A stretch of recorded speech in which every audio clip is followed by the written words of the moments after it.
দেশের বাজারগুলোতে এখন উপচে পড়ছে আম, কাঁঠাল, লটকন সহ নানান স্বাদ ও রঙের মৌসুমি ফলে ভরপুর এই মৌসুমে বাজারে অনেকটাই আধিপত্য কমেছে বিদেশি ফলের।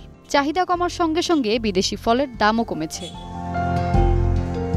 রাজধানীর কারওয়ান বাজার ঘুরে দেখা যায় আমের ক্রেতা সবচেয়ে বেশি। নানা জাতের আম থাকলেও বর্তমানে বাজারে চাহিদা বেশি ল্যাংড়া ও আম্রপালির।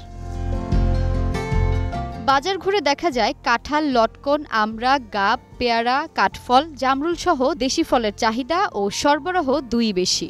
আমি আম্রপালি নিলাম কারওয়ান বাজার থেকে। দাম এখানে 400 টাকা পাল্লা বলছে।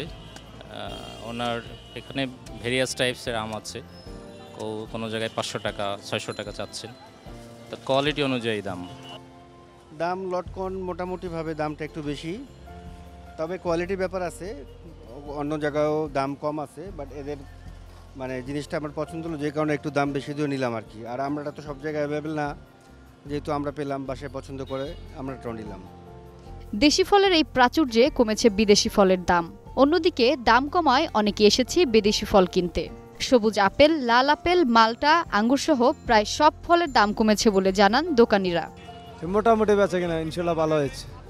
এখানে বাঙ্গি আছে, বেল আছে, জাম্বুরা আছে, কাঁঠাল আছে, অমলকি আছে, এগুলো লয়ে বসি। পেঁপে আজকে পেঁপে আই নাই, পেঁপে বেচছিলাম। পেঁপে ভালো, হ্যাঁ দেশি ফলে, বেশিরভাগই দেশি ফল।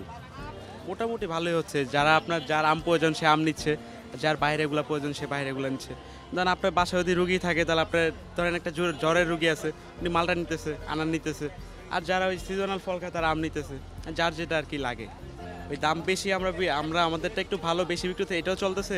আর ভ্যানে 50-60 টাকা কেজি আম বিক্রি হলো, ওগুলো চলতেছে। মানে মোটামুটি ভালোই বিক্রি হতেছে বাজারে। Khadija ভৌমি, news time, Dhaka.